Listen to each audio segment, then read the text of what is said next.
Hi, this is Jeff Muir, Director of Client Relations at Beal Properties, and this is a tutorial video on how to use your owner web portal. This is a very basic introduction, but many of you are newer clients with us, and we want to show you how to get the information you need to see the performance of your property and how we're managing it.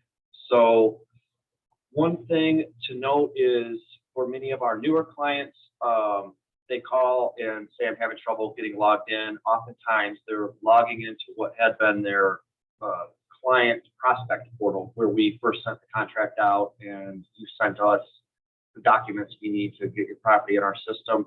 So sometimes if you have that bookmarked and you're trying to log into that, it's gonna give you trouble. The way to go here is to always go to gobeal.com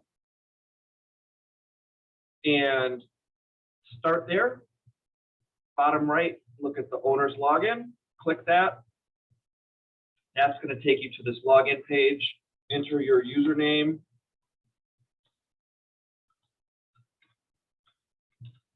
And your password.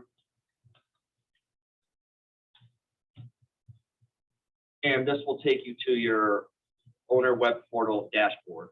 This is a dummy account that I set up for the purpose of this demonstration, so there's no data in here, but this is what your dashboard will look like. If you're a brand new client, it takes a couple months to get numbers in here. For instance, the first month they're maybe vacant and we may be doing work. There's no rent coming in, that kind of thing.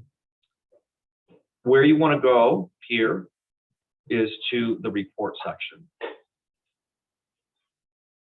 And once you're in the report section, the first place and the most helpful, I think, report that you want to run is this owner statement. Now, all these different reports in here will give you, different slices and snapshots of the performance of your property. But if you, come home from work and you want to know, like, okay, what's, how's it going at my property that Beal Properties is managing for me, go to the owner statement. And a couple of important things here. You always want to look at the previous month. The current month is always in flux in terms of expenses, income, and us auditing the books. That gets done at the end of the month. We audit and book all the numbers, and then the beginning of the following month, those are kind of set in stone, and that will give you, the information you need on the performance. So if you look up here in the top left, date range, we want to select the previous month, and you always want to select the first day of the month to the last day of the month. If you do it, say, from the 3rd of February to the 4th of March, or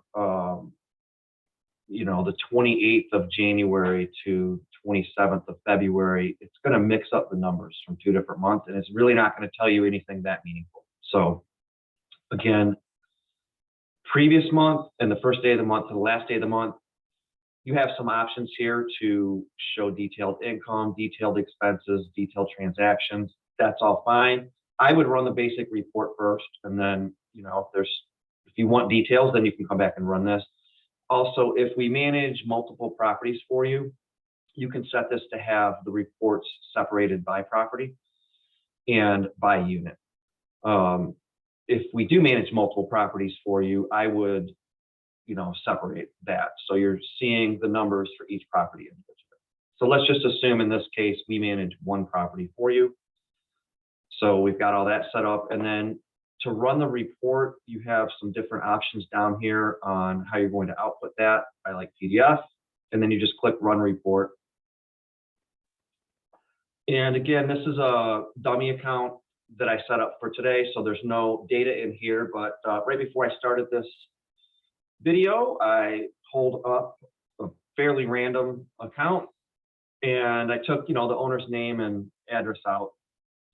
But this is an actual owner statement. This is a 3-bedroom condo in Canton, Michigan.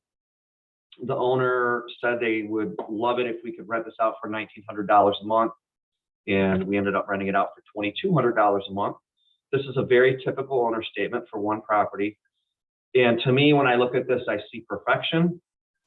because what I see is the rent is $2,200 a month, and that's what was paid.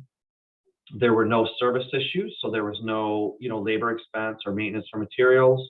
The only expense on here is the management fee. And then you can see down here the amount that was paid to the owner. So that's the amount that was dispersed, which is, the rent minus the management fee.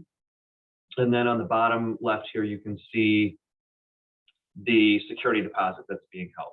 So I'll do another video later on how the security deposits and the beginning bank balance and ending bank balance, can affect the numbers in here. If there's a lot of activity going on at a property, that can be a little bit difficult to understand.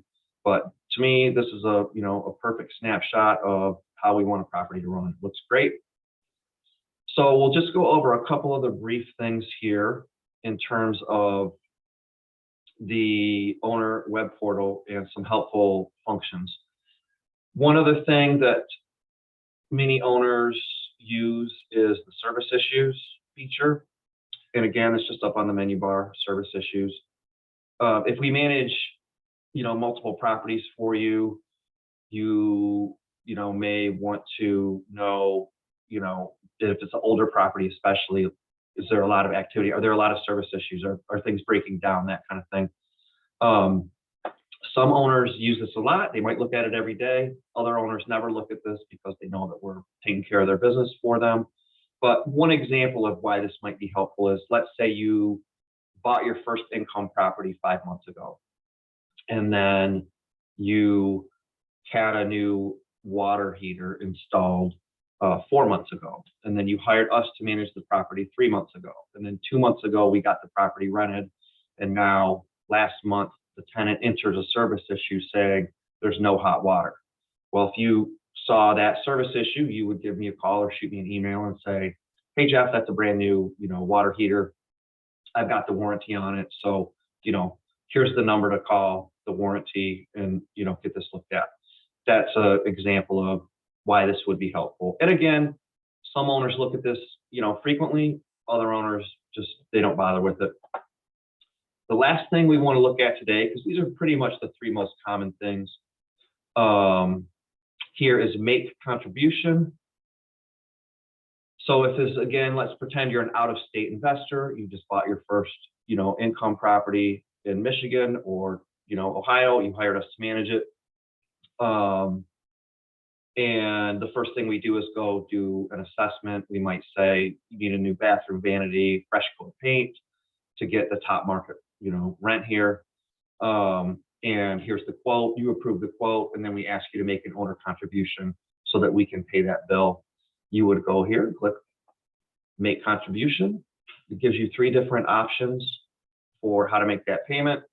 If it's one of many properties we manage for you, you would designate what that property is and then put in the contribution amount and then make that. And then I will get a notification and I will make sure that money gets held in reserve so that the bill can be paid when the job is done.